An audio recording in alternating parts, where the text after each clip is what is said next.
观众朋友，今日个好无？欢迎收看《福起来》，我是阿明姑刘浩明。其实睇外國讀書，成發喺外國，其實係幾多人嘅一啲想法。但是有幾多人，其實睇嘅成發以後，都唔會想要過來台灣嘅。有幾多人希望講，過來台灣以後，要用講故事開始自家聽嘅人生咯。我哋今日有請來賓，叫做唐立峰先生。一路用我哋常常會睇屯聲人嘅講故事嘅方法，去開始以後嘅故事人生。好的，馬上歡迎我哋今日來賓唐立峰唐老師來到我們現場。主持人好，大家好，我來自雲林，我叫唐立峰，是雲林故事館的創辦人。老師我想問一下，其實頭講故事館一件事情，因為一幾年幾座我看到他們在講故事了哈。他一節目以前哈，我想先問一下，就是說，尤其這幾年我們常會看到很多人在講故事，對，到底講故事的魅力在哪裡啊？哦，我覺得故事像一條看不見的線。我在說的時候，你也會有一些經驗，跟我的故事有一些的連結，特別是你有經驗的話。如果沒有我所說的字話，那些詞你都可以聯想，那些連結就把我們帶到過去，會想到現在，甚至於會想想，哇，換了我是他的話，我可能會怎樣？所以我覺得故事最大的影響是會讓人感同身受，同時因為我們在故事裡面呢，可以聽見，也可以感受到我們沒經歷過的，所以故事也可以讓我們學到新知。還有一個故事通常都有一個非常核心的這種所感動啊，或者是它有一個核心的思維，大部分都是屬於關懷的思維，所以它會讓我們人跟人之間的距離會因為這樣拉近。你好，我哋常常會講到我哋晚些時節啦，哈，我哋會好談我哋爸爸媽媽講故事。但是雖然呢講談故事啊，哈，其實係對故事內容裡邊會有幾多嘅想象，幾多嘅想法。可是問題可能年紀大耶，我們年紀大了，還適合聽故事嗎？當然啦，而且故事不是只有給小孩聽的，更不是像一般人說故事是在騙小孩的。其實故事呢，是它迷人所在，是因為每一個的我們都有故事，而我們的故事都是很特別的。大人適合聽故事，因為故事裡面還可以療癒呢。你可以想一想，如果一個創業家他可能在談他創業的艱辛啊，或者是他在這一個路程他是怎麼去堅持的。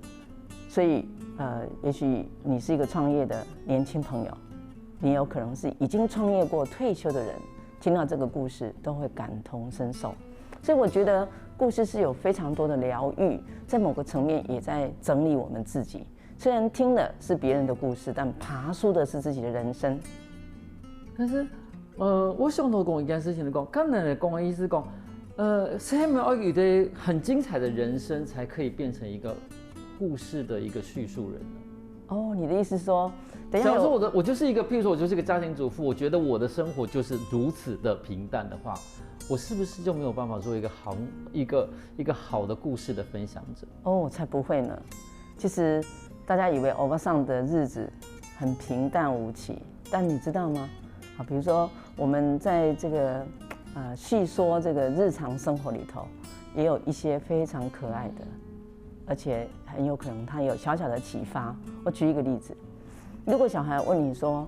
媽媽，你可以讓我們學校煮飯給大家吃嗎？那媽媽就會說，好啊，不過學校裡面那個鏟子很大，媽媽拿不起，就是會很重哈。他說，那我們可以幫你啊。那這個小小的短短的故事其實也沒什麼，但是你在敘說的時候，因為了情感，因為你用了心去回應了一個孩子他想知道的，我覺得只要你能夠很自然的把你的情感流露敘說，每一個人都可以成為很好的說故事的人。係啦，尤其係講啊，即係我以前講啊，人人生其實該平凡啦，但是其實對別人來講嘅話，其實細細事情對人來講可能會對，我感覺到你講故事同埋其實來生活裡邊故事，都會同樣就是剛剛老師所謂的共鳴，哈。對。那聽感覺出來，我們自己認為平凡的故事，其實也許對方聽起來，我們是有共鳴的。當然。對，在某個生命的環節裡面，其實我們是一樣的，即使是我們覺得好像很普通，是，可是這種東西，可是對其他人來說，真的。我跟你的想法一模一樣。對。跟按你談方來吧，哦，想小莫也欣赏讲，那因为其实老师在讲说，说故事的一种魅力的时候，感觉是那么的投入。那是不是以前老师就是从事于文学创作啦，或者是类似的这样子的工作？哦，其实不然。我在年轻的时候做过很多事，不同的事哈。我在银行上过班，我后来学的是医疗医学，在做研究，也有做临床。回来台湾是在1997年，所以97年的时候，因为我有一个女儿，很年纪小小的，陪她讲了一些故事，我就从儿童的这个图画书里面找到了，原来儿童文学是人类就是用最精简的文字，简单明了又清晰的去就是传达一个讯息，那个讯息就是我们所谓的爱，因为你希望他将来比我们现在还要好，所以我们在告诉孩子这些故事的同时，我自己也收到非常多的礼物所以我其实刚开始并不是学文学的，但我喜爱，特别是像童谣啊、诗啊这一类的都可以让人那一天因为这一些的美好而不一样。一般人嘅生意的版写是有时妈妈我真的我提供故事，但是讲到生意的他耶。写个我看故事本呢，好，很多小孩子大了之后会自己看童话书了，很多妈妈就会停止这个工作。好，那为什么老师继续的做下去，而且还成立了一个云林故事人协会？就是你知道吗？他本来就是一个家里面会做的事情，后来就开始成立了一个协会，这中间到底是发生了什么事情呢？其实我可以举一个例子，你就明白了。比如说，我们觉得孩子去学校学习怎么写字。学习怎么算数，那我们就会觉得他会写字的，他也识字的，就应该自己看。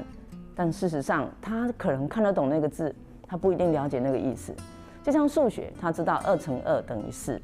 可是真正要用结构式的让他知道说这个建构是怎么来的，还是需要我们大人。同时呢，即使孩子他长大了，他识字的，他也会算数的，有大人愿意花这个时间跟他共处。一起来看一本书，甚至一起讨论书里面的内容，这个就是我们所谓的真正他感受到他是被关注的，他是重要的，他是值得我们这样做的。所以虽然我的孩子长大了，我还是会觉得这个说故事这件事情就是要陪伴，所以他会写很好啊，他写的我们可以欣赏。后来他也会介绍我读他喜欢读的书，我就因为这样子也可以丰富不少的这种阅历。然后如果我们可以跟孩子这样一起长大，想象他绝对会不一样，是因为他是站在这个书的作者的观点，还有你的肩膀上看世界，他会比我们强。所以这样子，老师分享的其实是说，其实说故事是一个方式，对，一个工具是，但它其实真正的本质是陪伴。绝对是的，是一种关怀，是一种陪伴跟关怀。也就是说，其实今天即使是成人跟成人的一种说故事好了，它不是小朋友的说童话的故事，但是其实，在那个氛围里面，它其实传达的其实也是彼此的一种，算是过去经验的分享、感情的分享、记忆的一种共同的分享，甚至就是在那个氛围里面，在那个时段里面彼此的陪伴。还有很重要是心知，就是大人或者是你是一位引导者，你的经验是比这个听受众的这个孩子或者是其他的人可能早一点，所以闻道有先后，所以你可以把你的经验、你所学的东西透过故事的叙事分享，但是它并不是像说我在教你哦，所以反而是在那个当下，因为很轻松也很自然，它可以让我们就是除了连接彼此的情感，可以知道我们在乎彼此以外，很重要的就是他也可以把他的包括文化的传承、价值观，甚至于说我们对未来世界有一些什么样的看法，都可以在这个过程里面隐隐约约的、潜移默化中的来分享给我们的听者。所以说成立一个协会的原因，也是希望说能够把这样子的想法去更推广出去吗？对，因为其实当时我并没有想要成立，可是后来有一些就是前辈他们就会说，哎，你应该要去成立，你才有机会哦，就是去真的是承揽一些计划啦或什么，那我也没有想过太多。后来因为有基金会，他要看到我办了很多的活动，包括说培育志工啦，然后让大家写自己的故事啦，还有我去办了一个行动图书馆，就是让大家来认养一个时段，然后说故事，说这个书给大家听这样的活动。然后他就觉得这个活动很有意思，他想要捐钱给我们，跟我要了收据。我说我没有立案啊，所以在那个当下，因为丰泰文教基金会他们来协助我们故事人协会，我都还没有立案的时候，我才知道说，原来我们是需要这样才能够给，就是想要帮助或一起来做这件事情的人一个合理的这种回馈。所以后来即使很麻烦，也不大容易，我也不擅长，我们还是把它立案了。同时我也知道，因为立案了之后，我们才有一个身份或有一个窗口在这个未来，我们如果把说故事当成是一个文化。是一个教育，它是100年的计划，它是长远的，不是只有做1、2年，也不是做1、2天。所以陪伴孩子长大这件事情，孩子也会变成阿公，阿公还可以再讲故事给他自己的孙子听。所以原则上并不会因为那个有没有立案会影响到，但是立案呢是绝对可以延续、传承、累积。如比如讲，其实做的事情还是冇变，但是成立的协会最主要的可以讲，第一可以表现各种影音上来的。听你讲，可以表从特殊来的研究，一些可以一些特殊的方法。那后来为什么会在成立一个园林故事馆呢？哦，这倒很有趣。这个故事要很长，但是要讲短一点。就是因为我喜欢，就是讲完故事都会问听的人说，这个故事有没有让你想到什么？特别是那小孩在说他听到的故事的时候，哇，那个神情，就是他有太多要告诉我们。然后听完了以后，我就说我们把它写下来，我们就可以为我们刚刚写的那一段话画一张图。比如说这里面有谈到什么，你觉得是很重要的，而且你擅长画了，我们就把它画下来。那画完了以后呢，我让每一个孩子他那一张1页的这种图文创作呢，说给所有的人听。这个我称为共读以后的延伸创作。我因为看到孩子一张张这么精彩的图文并茂的创作，原汁原味的台湾原创，我心里一直在冒泡，想着我一定要让他们相信他可以成为一个作者。那各种可以成为一个作者，还就同时艺术写到很多资料时间，最慢慢变成哪个呢？休息一下，等下我等咱同讲。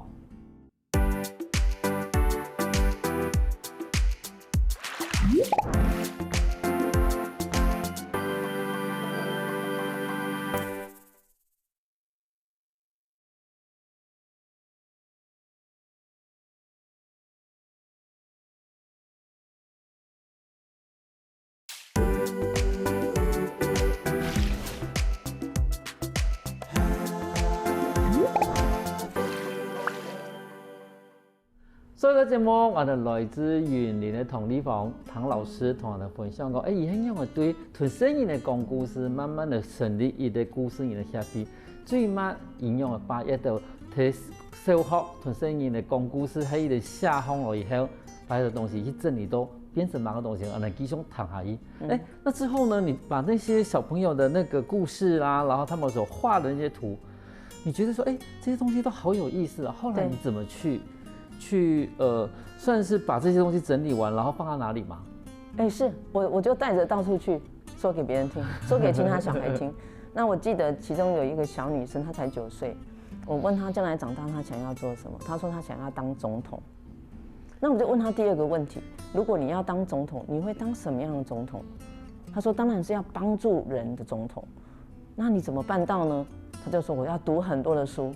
而且呢，我必須要做很多的事。那個時候，我把他的故事用口述的方式帶着他那一張圖，我就好像就是我走到哪裡就帶到哪裡。那因為很多很多，所以帶不走。但是我通常會用折疊的方式把它折起來，帶到不同的圖書館啊、學校的教室啊，或者是我受邀到不同的縣市去，就常常會拿小朋友的，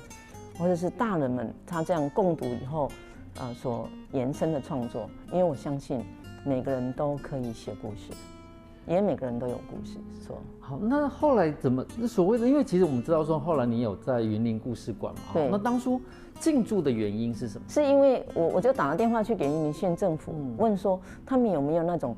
就是空的这种空间啊，就像以前我们说的蚊子馆啊，就我也没有什么钱可以租，那是不是有可能有那种空间我们可以借用，然后来跟大家分享故事？没想到那通电话就帮我们决定了后来入住的可能。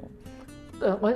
这边我停一下哈，刚刚在现场讲蚊子馆哈，其实伊当初希望讲有那个蚊子馆可以家用，但是以后来家用那个以前云林的官邸，那个时候你有没有想到说，你最后认为你应该只要借个蚊子馆就好，后来他居然给你一个那个云林的官邸的时候，你有没有吓一跳？我真的吓一跳，因为当时云林县政府的回应是说要我打电话去云科大找一位刘全之老师，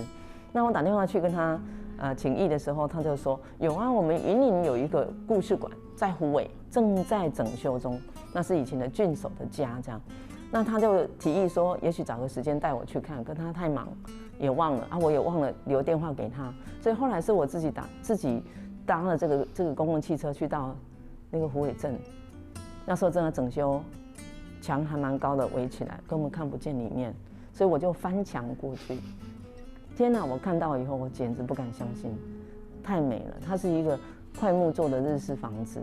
我想说，哇，这个要成为故事馆呢。好啊，就因为这个因缘。那后来我因为我一直都有从事一般的素人啊，就是我们的常民啊，来参与写自己的故事，大人啊、小孩都有。然后就会办展览，在云科大的图书馆跟云林县各个据点，如果我有在巡回的时候。那一年，在12月底的时候，我们邀了这个刘全之老师，他来看，结果他看了以后，他觉得哇，这好惊喜哦，他就觉得好棒哦，就是有自己这个在地的故事，然后又有就是各种对写故事或者是创作故事各种不同风貌的人都能够用他们自己的方式来呈现故事，他觉得很有意思，他就透露了这个消息，就说有这种房子。那也因为这样所以他要我们呢就是保持联系。那隔年修好了之后呢，我第一次受邀就是接到这个电话，就是隔壁的布袋戏馆在虎尾镇有一个云林布袋戏馆，他要办理一个应该是不知道第几届哈，就是云林的国际偶戏节第一次要到虎尾去办，因为通常都在斗六。那他希望我们可以在云林故事馆的所在地，就是郡守的官邸，也能够说说故事。就这样，我们那一天也没什么海报，也没广告，可是，在10天内，我们超过1万多人进到馆里面听故事。这个就是我们跟他结下不解之缘的开始。那是不是跟我们观众朋友说明一下，就这个郡守的官邸，他曾经做过哪些人，然后发生过什么事情？是，这个官邸呢，最早住的人当然是郡守，日治时期，1920年开始呢，在那个地方有住过郡守。那他的办公室就是隔壁的布袋戏馆，布袋戏馆那边就是等于说郡守他管理的就是当时那个管区那个区域里面的所有的行政，还有警察一般的这个邻里的这些作业都在这个地方，联合办公室还有消防局。那郡守制后来改为区长制，就变成这个一样，云林有3个郡，然后呢就变成3个区。那这3个区里面的这个虎尾区的区长最后一任呢，就是林怀民的爸爸林金生先生，他后来成为我们第1任的云林县的县长，官派的县长，是因为区长又改成县长制，然后县政府移到这个斗六区了之后，这个官邸就变成地方法院院长的宿舍，所以总共住过这些身份的人。不过我们在整理爬梳这个历史的时候，有发现其中有一段，我们都不晓得那个时间是发生什么事的，都没有写，然后就有一段时间是空白的。那有一天呢，就是这个有一位女士她回到就是在我们故事馆外面走的时候，他看到故事馆就开始哭了，他就说这是他的家，然后他就讲了一段他曾经是住在这边的住民，然后才揭开了这个我们不知道的密码。好，那他住在这边的故事，后来我们也就是把这个故事由我们的馆舍人员把它透过访谈写下来，那些年这些事。那这本书的出版呢，也就连结了我们的过去跟现在，因为他不敢相信他的老家还在，不但在，而且还成为大家都可以一起来故事的家——云林故事馆这样。那是不是可以跟我们观众朋友透露一下，就是到底那一段空白的时间到底发生了什么事情？哦，是这样，因为那时候他的身份是比较特殊，所以并不是能够公开啊，因为他做的事情就是比较是属于情志方面的，所以我们一般的人是不知道这一段。那后来我们在书写这个故事的时候，这个就是当时这个主人也已经过往了，所以呢，我们就可以透过他的后代的叙说，可以了解当时在这个地方听说后院还有游泳池，而且呢，在这个吃喝水马龙这个虎尾镇上的林森路当时的景象，我们也在他的叙说的过程里面得知一二这样，所以那个故事呢，要请大家来看。好，那我们很期待，就是大家也有机会能够到云林故事馆走一走，去亲临故事现场。不过最有意思的是，当时那个住在那里的主人，他喜欢打猎。他去打猎的时候就发现有一只猴子没有妈妈，他就把猴子带回家。然后那个猴子呢，很小，它一定要喝奶才会长大。可是以前并没有像 7-Eleven 那么方便，我们可以去买奶给孩子，给那个猴子喝。后来刚好这个主人的太太呢，她也在喂养她的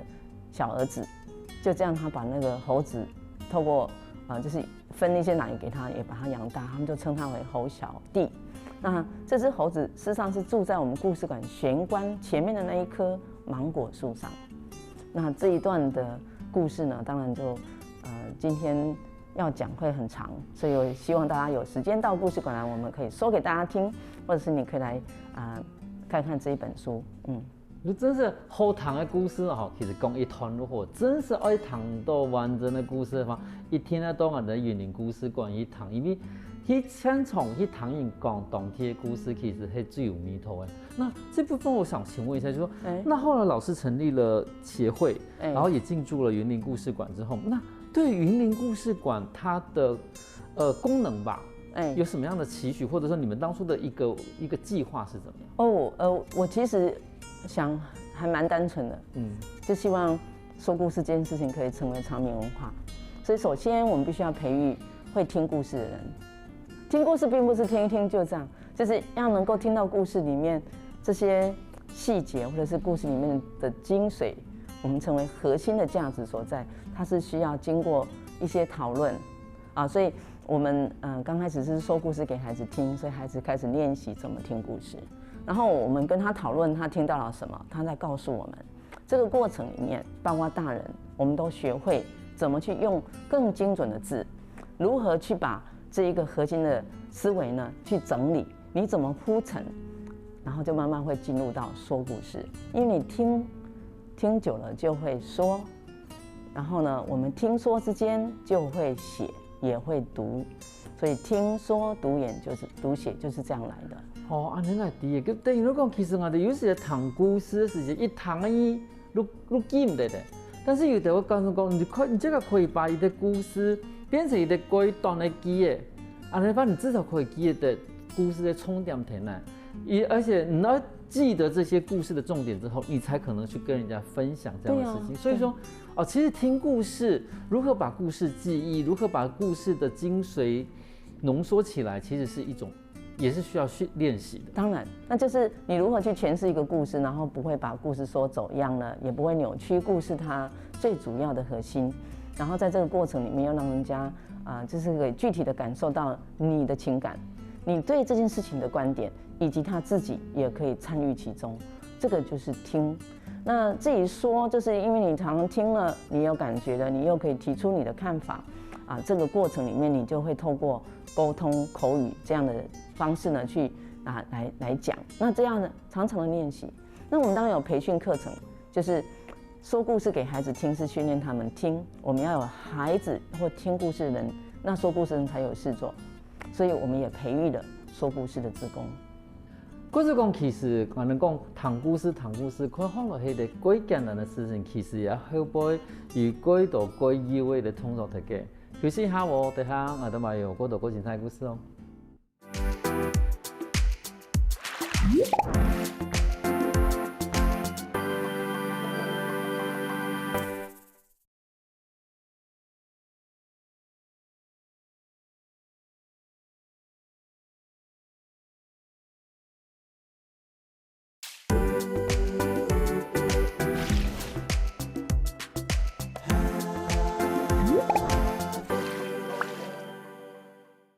欢迎过来福起来嘅上档节目，我哋来自云林故事馆嘅唐先生，同人讲，当初很让我去见到我哋云林故事馆地方，更加也同人讲，到底我哋地讲，其实云林睇我哋伦貝啦、西螺啦，嘅地方有客人，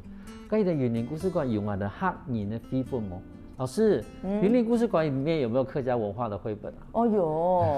而且呢，兆安客家在全台湾最大的密度族群就在云林的西螺、二仑跟仑贝。那我们的社区绘本的这个课程里头，刚好有培育出这么多本，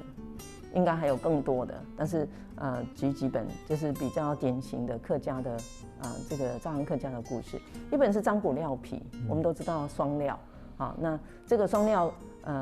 应该是目前这几本书里面搞不好最畅销的一本。很多人是因为这个故事才知道，原来我就是双料这样子。双料的意思是什么呢？你知道吗？我不敢说完全知道，但是我大概知道背后的故事。呛信长同的。对，就是之前这个如果你是姓张，然后你入赘，去跟这个姓廖的人结婚，因为故事里面是讲这样哈。那他因为那个姓廖的员外呢，他希望他的女婿呢，接下来生下的孩子都能够姓廖，不是姓张。那可是这个忠孝难两全，这个张姓的这个年轻人呢，就后来跟他的丈人呢就商量，他在生的时候是姓廖，跟他过世的时候要回到自己的姓。所以包括说我们在云林有一些人，她嫁到兆安客家，他们并不知道这个习俗的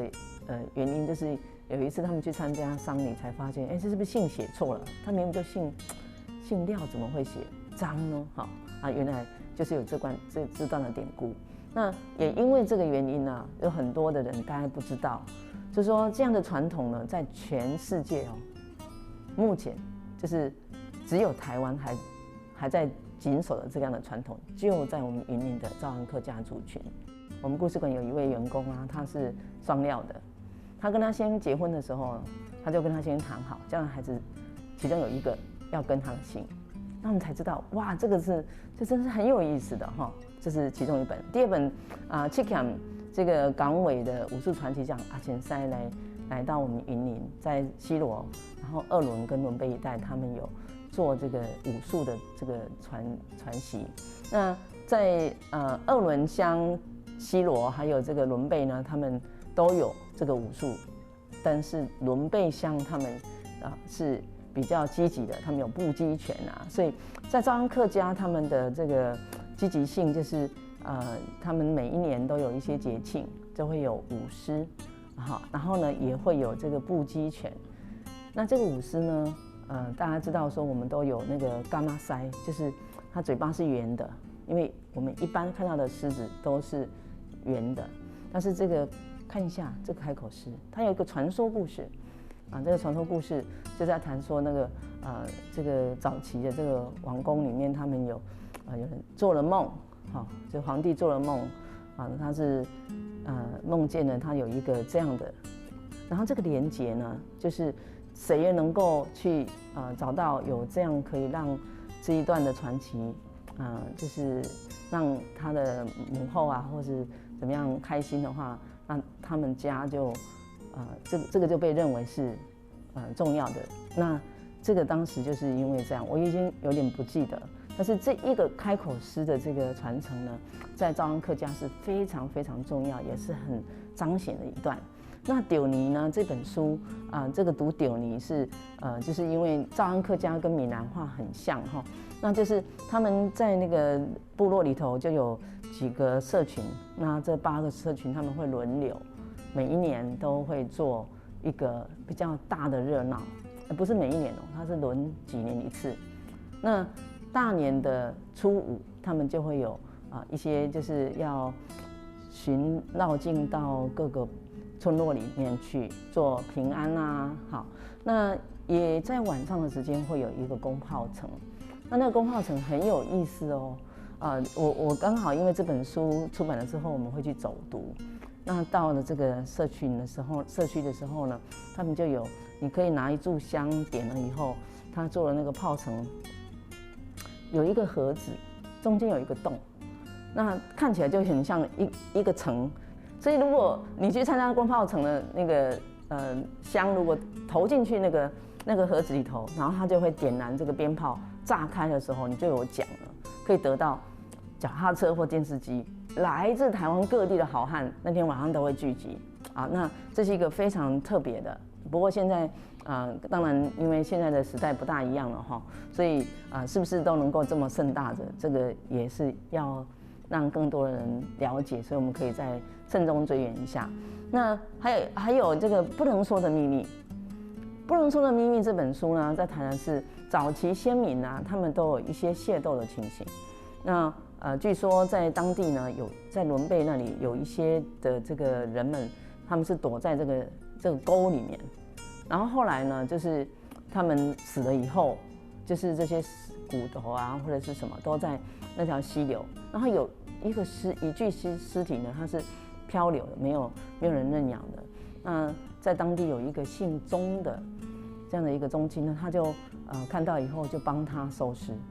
他发现他身上有2个龙元，他用其中的一个帮他安葬，另外一个他是拿来当公积金。所以可以鼓励当时大家如果有需要养猪的、养羊的，或是做什么需要一点这个钱的话，这个钱就可以先借去无息的。那养了羊，有的人出了草，有人出了地，有人出了力，就是他可以分成3等份。如果养猪，有人出这个猪吃的喷，有人是出这个猪宅，那他们养大了以后呢，卖的钱可以对分，所以。这个人就是他信中的这个先人呢，他在人心宅后的去帮忙料理这件事情，同时呢，他又是很有生意头脑，然后因为是公益，因此呢，后来有人把它供奉成为一个类似像财神爷这样。那我觉得这些故事都有非常令人隽永的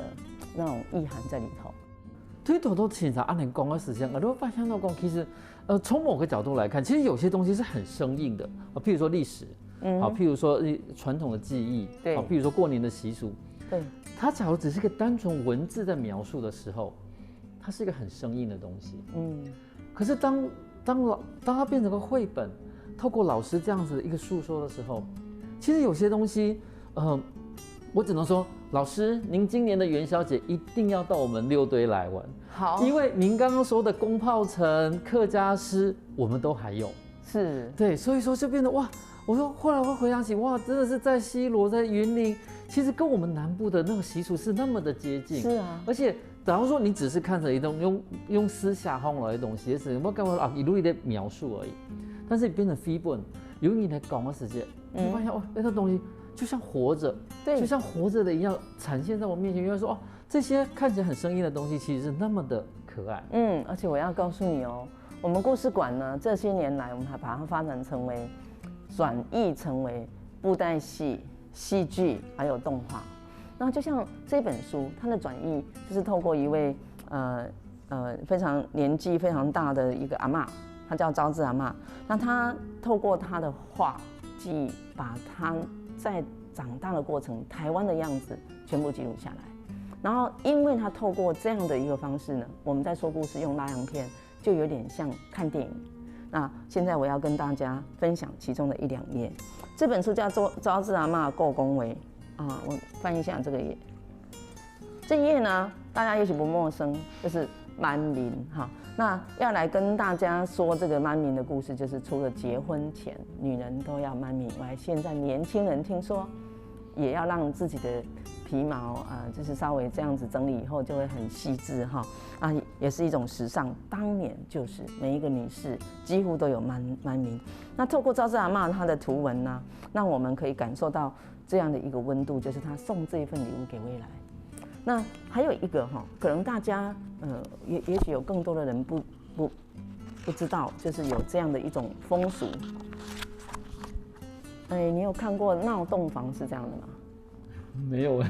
那我们要问一些有结过婚的人，看他是怎么闹洞房的。就是新娘子呢，她身上背了2个柚子。那为什么会有柚子呢？你猜？有人说是不是因为柚子谐音是游子？但事实上真正的目的是说，如果这个还没入洞房之前哈，这个新郎他要抱或是亲这个新娘子的时候，还有柚子在那边提醒他说，那个时间还没到哦，哈，就是在有点就是在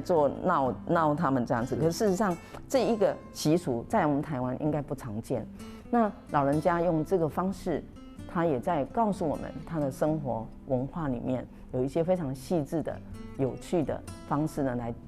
就是祝福新人。啊，这本书呢，是我们才刚出版的《招致阿嬷够恭维》，要看这个故事可以用说的，但是看了图就像在回溯。同时呢，我们一张一张这样翻，就有点像看电影。那我们故事馆将会做像拉洋片这样的方式呢，让大家有机会来体验一种非常古老说故事的方式。观众朋友看今日节目，我们发现到讲，其实讲故事唔单止係講一件事情，其實伊更多係分享同傳承也有精神的意義。今天非常謝謝唐老師來到現場，跟我們分享那麼多雲林故事館的故事。謝謝所有的觀眾朋友，歡迎大家一定要來雲林故事館聽故事，也帶一個故事來分享。謝謝。有時下我在聽下在欣賞落一通哦。